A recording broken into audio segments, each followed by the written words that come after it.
исках да покажа, че тия деца могат, разбираш?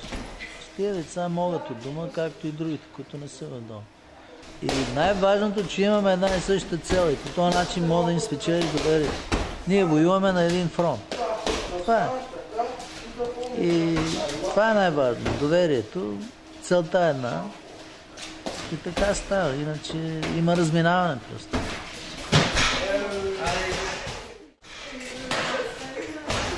Това се безпокоиме най-много, за бъдещето на тия деца, защото е много трудно. Много трудно, да си. Защото бокса не е всичко, не е бъдеще само. Той би могъл да бъдеще за някой, но основното е те да получат професия, да намерят място в обществото, да работят, да учат. Спорт е такъв, че има удари. Значи, удар е удар, но удара не е коварство. Нали? Няма да те заболи душата от удара. Нали така? Ние за това сме боксери, да не крадеме, да не правиме други работи.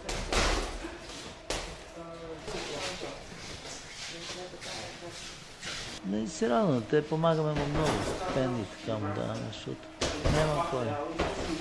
Толкова му. Плащахме се. Има два пъти скоро, стартират.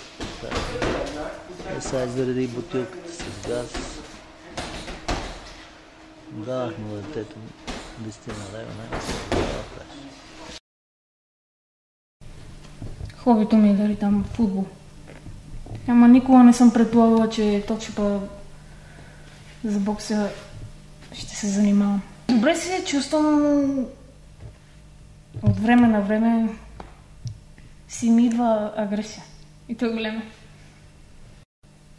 Сещам се за лоши неща и може би от това, защото като маненка, към домовете, всеки гини и те бият постоянно и ти от това. Порасваш и аз казах, че пораснали на никой няма се дам да ме мачка.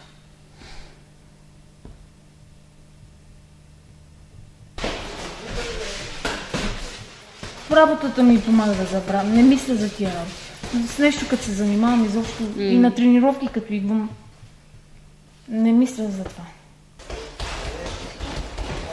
Много добър човек. Помага и тук тренирани. И освен това, че и отец. Каза ми много добри неща. Но това, което не трябва да се прави, не трябва значи. За всичко ми... По-точно... Добър е много. Свестен.